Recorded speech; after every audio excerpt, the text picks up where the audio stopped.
नमस्कार, BPL news में आपका स्वागत है। दोस्तों, आज हो गया है 15 जुलाई, जो फटाफट ब्रेकिंग न्यूज़ निकल के आ रही है। एक एक करके जानेंगे। कांवड़ यात्रा, यूपी की योगी सरकार को लगा करारा झटका। सुप्रीम कोर्ट ने खुद संज्ञान लेकर केंद्र सरकार को भेजा नोटिस। योगी सरकार को लेकर कड़ी फटकार लगाई है।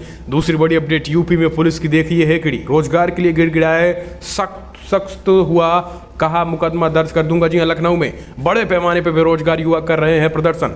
तीसरी बड़ी अपडेट निकल के आ रही है। तो दोस्तों, फिलहाल यूपी समाजवादी पार्टी के कई नेताओं पर लटकी तलवार, कार्रवाई की सभी जिलों की रिपोर्ट का हो रहा है मूल्यांकन। चौथी बड़ी अपडेट, भाजपा को लगा तगड़ा झटका, सपा में शामिल हुए नेता कद्दावर। पांचवी बड़ी अपडेट में आपको बताएंगे, यूपी में भाजपा के भी आधे विधायकों के हैं 2 से ज्यादा बच्चे, पर ला रहे हैं 2 बच्चे वाला कानून, आखिर कैसे होगा लागू।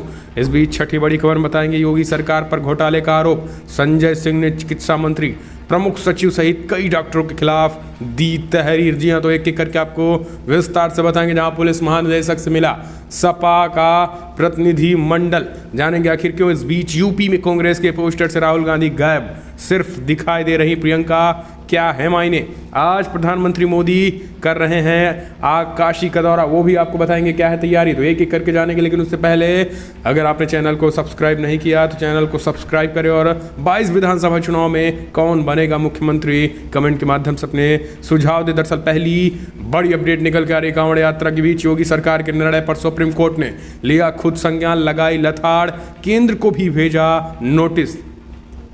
सुप्रीम कोर्ट ने बुधवार को कोविड-19 संक्रमण के बीच यूपी सरकार द्वारा कांवड़ यात्रा की अनुमति देने के लिए निर्णय पर स्वतः संज्ञान लिया है। शीर्ष अदालत ने इस मामले में केंद्र और यूपी सरकार को नोटिस जारी कर दिया है।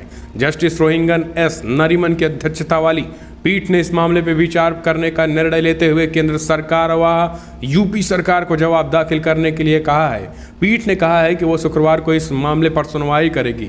जस्टिस नरीमन ने सॉलिसिटर जनरल तुषार मेहता से कहा है कि आज अखबार देखने पर हमें इस बात पर परेशानी हुई कि कोविड-19 संक्रमण के बीच यूपी में कांवड़ यात्रा को जारी रखने का निर्णय लिया गया है। वहीं पड़ोसी राज्य उत्तराखंड ने इस वर्ष कांवड़ यात्रा की इजाजत देने से इनकार कर दिया है।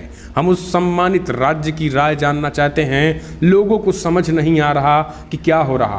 प्रधानमंत्री मोदी द्वारा कोरोना की तीसरी लहर के बारे में आगाह करने के बावजूद आखिर ऐसा सरकार कैसे लोगों को मरने पर छोड़ देना चाहती है। तो ये सुप्रीम कोर्ट के जज की टिप्पणी योगी सरकार को लेकर है।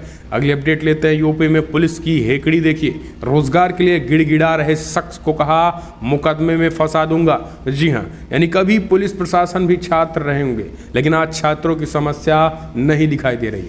यूपी में पिछले कई दिनों से शिक्षकों के खाली पदों पर भर्ती के लिए आंदोलन कर रहे शिक्षित बेरोजगारों को अब पुलिस अपनी हेकड़ी दिखा रहा है। रोजगार के लिए गिड़गिड़ाते पर पुलिस उस पर कई मुकदमे लाद देने की धमकी तक दे रहे हैं। पूरे यूपी से इकट्ठा हुए ये शिक्षित बेरोजगार लखनऊ के state council of educational research and training में धरना दे रहे हैं। मंगलवार 13 जुलाई को ये अभ्यर्थी बेसिक शिक्षा मंत्री सतीश द्विवेदी के सरकारी आवास पर पहुंचकर अपनी बातें और उनके सामने रखना चाहते थे, लेकिन वहां मौजूद पुलिसकर्मियों ने अभ्यर्थियों को हटाना शुरू कर दिया। अभ्यर्थियों ने वहां से हटने से इनकार कर दिया तो आरोप है कि पुलिसकर्मियों ने उनके साथ गाली गलौज की और ये वीडियो सोशल मीडिया पर खूब वायरल हुआ। इसमें एक पुलिसकर्मी अभ्यर्थी को गाली देते हुए मुकदमे लादने की धमकी देते नजर आए हैं। इससे नाराज बेरोजगार अभ्यर्थियों ने इस पुलिसकर्मी के खिलाफ कार्रवाई की मांग कर डाली। अब आप समझिए कैसे हालत है। हम चलते हैं अगले अपडेट, यूपी सरकार के कई नेताओं पर लटकी कार्रवाई की तलवार। सपा के कई नेताओं पर सभी जिलों की रिपोर्ट का मूल्यांकन कर रहे अखिलेश यादव कल बुलाई थी आपात और बड़ी बैठक की है। जी हाँ, दरअसल आपको बता दें कि यूपी में जो हालात देखने को मिले पंचायत चुनाव, जिला ब्लॉक प्रमुख चुनाव के दौरान कई जगहों पर भारतीय जनता पार्टी से सपा के ही नेताओं के गठजोड़ देखने को मिले, जिस वजह से पार्टी को इतनी करारी हार देखने को मिली है। उसके बाद से कल अखिलेश यादव सपा मुख्यालय पर हाई लेवल मीटिंग की है। रामगोपाल यादव के साथ साथ जितने भी सदस्य जिला पंचायत खास करके थे, आगामी विधान परिषद के सारे सदस्यों के साथ बैठक की थी। और इस बैठक में एक तरीके से समीक्षा बैठक भी की गई है। समीक्षा बैठक में सभी जिलों की रिपोर्ट का मूल्यांकन हो रहा है। माना जा रहा है कि जल्द ही उन नेताओं पर कार्रवाई हो सकती है जिन्होंने बगावत की थी समाजवादी पार्टी के साथ इन चुनाव में, और इस वजह से इस बगावती रुख के बाद अब समाजवादी पार्टी 2022 विधानसभा चुनाव से पहले से बागियों को पार्टी से बाहर का रास्ता दिखाना चाहती है। यही कारण है कि योगी आदित्यनाथ सरकार से निपटने के लिए समाजवादी पार्टी तैयारी तेजी के साथ कर रही है। अगली अपडेट लेते हैं तो दोस्तों, भाजपा को लगा तगड़ा झटका, ये बड़ा नेता सपा में शामिल हुआ कद्दावर। जी हाँ, भाजपा को कल तगड़ा झटका लग गया जब उनके पार्टी के कद्दावर नेता व जालौन के पूर्व जिला अध्यक्ष हरिओम उपाध्याय ने पार्टी को छोड़कर समाजवादी पार्टी का दामन थाम लिया। उनके जाने से भाजपा को जालौन क्षेत्र में नुकसान उठाना पड़ेगा। उपाध्याय भाजपा के लिए जालौन व झांसी क्षेत्र के लिए एक बड़े ब्राह्मण चेहरे के तौर पर जाने जाते थे, जिनके जाने के बाद पार्टी को नुकसान होने की संभावनाएं हैं। इससे पहले उपाध्याय बसपा में भी रह चुके हैं और वो मंत्री रह चुके हैं। इस वजह से उनके खासा प्रभाव जालौन से लेकर झांसी क्षेत्र में था। लेकिन आपको बता दें, जालौन जिला पंचायत चुनाव के ठीक बाद भाजपा को जोरदार झटका देते हुए भाजपा के कद्दावर नेता सपा का दामन थाम लिया है। हालांकि सूत्र ये भी बता रहे हैं कि भारतीय जनता पार्टी इनको टिकट नहीं देना चाहती थी, लेकिन फिलहाल इसमें सच्चाई कितनी है कुछ भी हो, जालौन में भाजपा को तगड़ा झटका लगा है। सपा वहां पर मजबूत स्थिति में आई है। अगली अपडेट, यूपी में बीजेपी के भी आधे विधायकों के हैं 2 से ज़्यादा बच्चे। क्या होगा अगर लागू हो जाएगा जनसंख्या वाला कानून? तो दरअसल यूपी में आबादी कंट्रोल करने के लिए योगी सरकार ने जनसंख्या नियंत्रण कानून का ड्राफ्ट तैयार कर दिया है। इसके मुताबिक 2 से ज़्यादा बच्चे वाले लोगों को स्थानीय चुनाव लड़ने, सरकारी नौकरी और अन्य कलाकारी योजनाओं के लाभ नहीं दिए जाएंगे। इस मसौदा विधेयक के आने के बाद देश भर में बहस छिड़ चुकी है। इस बहस के बीच ये सवाल भी बार बार उठ रहा है, यदि ये जनसंख्या कानून यूपी की विधानसभा चुनाव के लिए लागू हो जाए तो क्या होगा। मीडिया रिपोर्ट्स के मुताबिक यूपी की विधानसभा में खुद भाजपा के आधे विधायकों के 2 से अधिक बच्चे हैं। कानून आया तो फिर विधायक तो आगे चुनाव लड़ने के लिए अयोग्य ठहराए जा सकते हैं। यूपी विधानसभा की वेबसाइट पर लोड विधायकों की प्रोफाइल के हवाले से कहा जा रहा है कि भाजपा के 3 से 4 विधायकों में से 152 विधायकों के 2 से ज़्यादा बच्चे हैं और इसमें कुछ विधायकों के 4, 5, 6 बच्चे तक भी हैं। तो ये हालत है।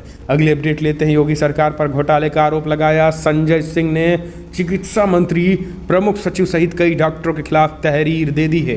कोरोना की तीसरी लहर से बचाव के नाम पर प्रदेश भर में बन रहे विशेष वार्डों के लिए चिकित्सीय उपकरण खरीद में हुए घोटाले के खिलाफ आम आदमी पार्टी ने लड़ाई तेज कर दी है। मामले में चिकित्सा मंत्री सुरेश खन्ना, प्रमुख सचिव आलोक कुमार सहित विभिन्न चिकित्सक संस्थानों के निर्देशक और मेडिकल कॉलेज के प्राचार्यों को आरोपित बनाते हुए प्रदेश प्रभारी राज्यसभा सांसद संजय सिंह की ओर से हजरतगंज कोतवाली में तहरीर दी गई है। ये जानकारी देते हुए सांसद साहब संजय सिंह ने दुटूक कहा है कि बच्चों वाला कानून बच्चों की जिंदगी से खेलने से इसे भ्रष्टाचारियों की जगह मंत्रालय और सचिवालय नहीं बल्कि जेल में है। अगर तहरीर पर मुकदमा दर्ज नहीं हुआ तो कोर्ट जाएंगे। 6 महीने इंतजार करिए। नई सरकार आते ही लोगों की जिंदगी से खिलवाड़ करने वाले ये सारे भ्रष्टाचारी जेल में होंगे। हम चलते हैं, अगले अपडेट लेते हैं। पुलिस महानिदेशक से मिले सपा का प्रतिनिधिमंडल की बड़ी मांग। जी हाँ, दरअसल पंचायत चुनाव में धांधली के सवाल पर समाजवादी पार्टी 15 जुलाई को पूरे प्रदेश भर में धरना प्रदर्शन यानी आज करने जा रही है। वहीं पार्टी के राष्ट्रीय उपाध्यक्ष अखिलेश यादव के निर्देश पर सपा का एक प्रतिनिधिमंडल पुलिस महानिदेशक से मुलाकात करके ज्ञापन सौंपा है। इस ज्ञापन में मांग की गई है कि प्रतापगढ़ जनपद के अनुसार देवसरा ब्लॉक के विधानसभा पट्टी ब्लॉक प्रमुख के चुनाव में प्रदेश सरकार के इशारों पर जमकर धांधली की गई है। सपा प्रतिनिधिमंडल ने पुलिस महानिदेशक से धांधली में शामिल भाजपा नेताओं और पुलिस पर कार्रवाई किए जाने की मांग की है। समाजवादी पार्टी के प्रतिनिधिमंडल अरविंद कुमार सिंह, डॉक्टर राजपाल कश्यप तथा उदयवीर सिंह सदस्य विधान परिषद शामिल थे।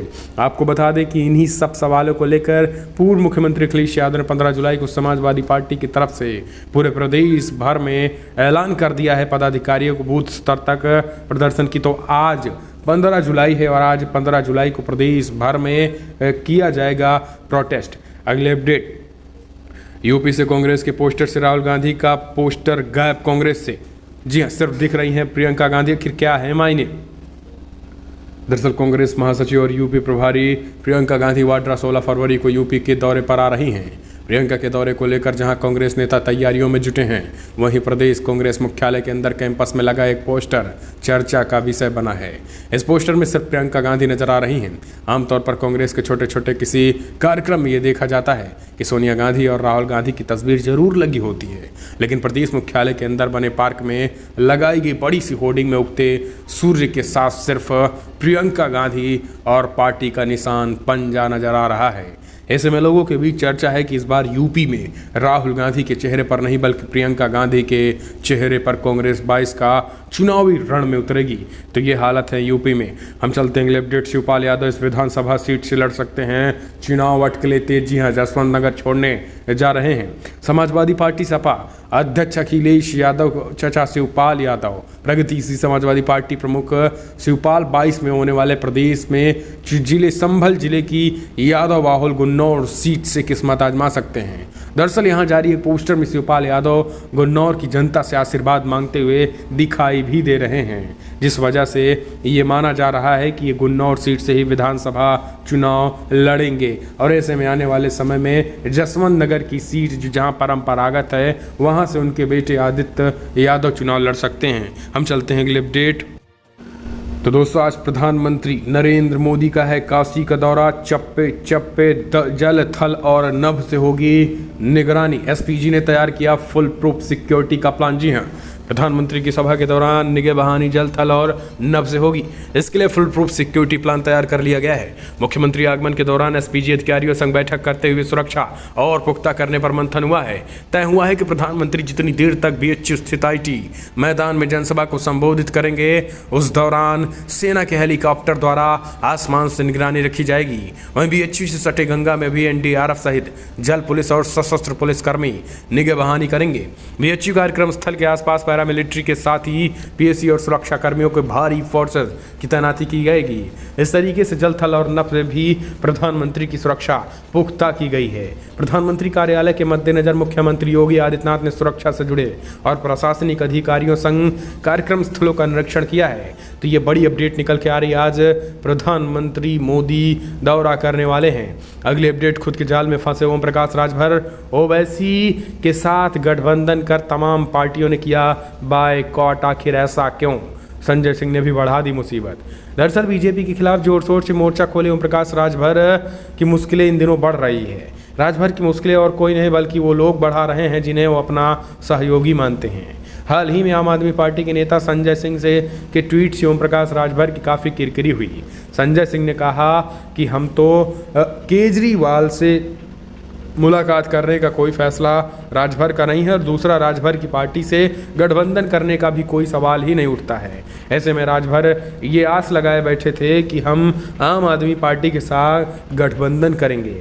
दरअसल माना जा रहा है कि आम आदमी पार्टी और अखिलेश यादव यानी समाजवादी पार्टी का गठबंधन होगा आने वाले विधानसभा चुनाव में। इस वजह से समाजवादी पार्टी अगर आपसे गठबंधन करेगी और आप अगर राजभर की पार्टी से गठबंधन करेंगे और राजभर अगर ओवैसी की पार्टी से गठबंधन करेंगे तो फिर अब आप समझिए कि ये तो वही हुआ जिसमें सब हो जाएंगे। इस वजह से आम आदमी पार्टी राजभर के साथ गठबंधन नहीं करने वाली है।